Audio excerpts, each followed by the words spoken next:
क्या आपने कभी रात के सन्नाटे में पीपल के पेड़ के पास से गुजरते हुए अचानक ठंडी हवा का झोंका महसूस किया है, जबकि हवा चल ही नहीं रही थी? क्या आपने कभी सुना है कि आधी रात के बाद कुछ पेड़ों की छाया जमीन पर नहीं बल्कि दीवारों पर चलती हुई दिखती है? भारत के हजारों गांवों में एक बात आज भी फुसफुसाकर कही जाती है, पीपल का पेड़ खाली नहीं होता, उसमें कोई रहता है। और आज हम उसी रहस्य के सबसे खतरनाक, सबसे गहरे और सबसे उलझे हुए सच तक पहुंचने की कोशिश करेंगे।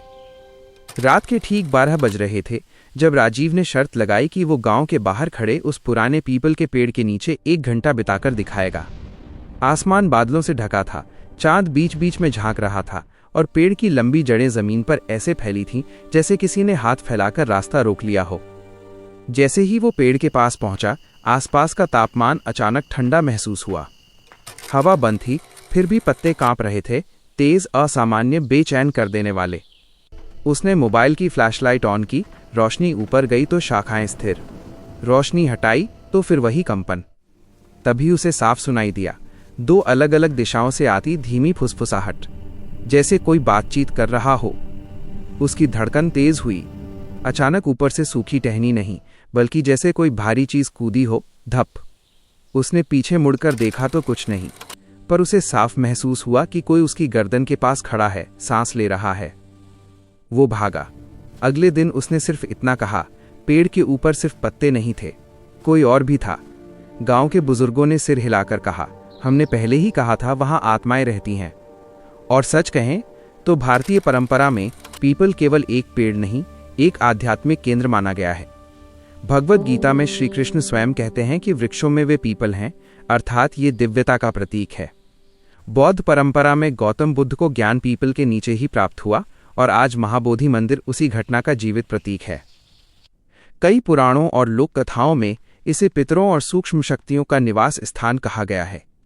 शनिवार को दीपक जलाने की परंपरा, अमावस्या की रात इसके पास मंत्रोच्चार और सूर्यास्त के बाद इसे न छूने की चेतावनी, ये सब केवल परंपरा नहीं बल्कि सदियों की सामूहिक मान्यता है।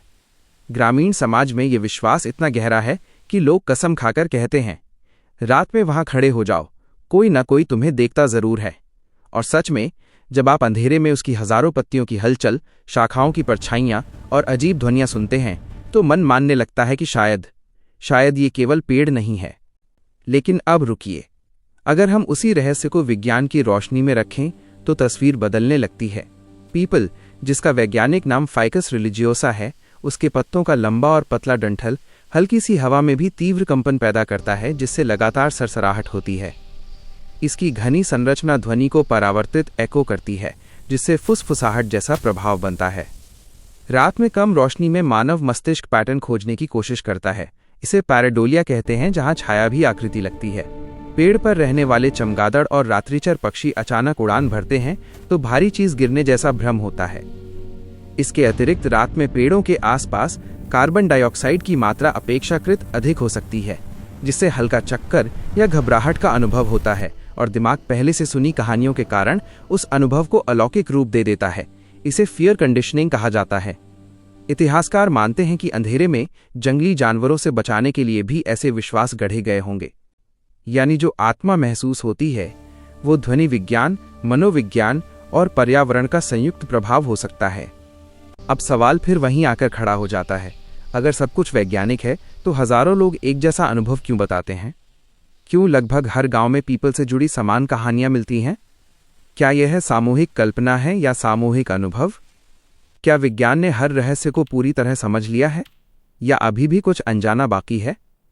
तो आखिर सच क्या है? पीपल का पेड़ सच में आत्माओं का घर है या ये सदियों पुराना भ्रम? शायद जवाब पूरी तरह किसी एक तरफ नहीं है। आस्था अपनी जगह है, विज्ञान अपनी जगह। लेकिन अगली बार जब आप रात के सन्नाटे में किसी पीपल के पेड़ के पास खड़े हों और बिना हवा के भी पत्ते हिलते सुने, तो एक पल रुककर सोचिएगा, जो आपको महसूस हो रहा है वो सिर्फ प्रकृति है या कोई अदृश्य नजर? फैसला मैं आप पर छोड़ता हूं।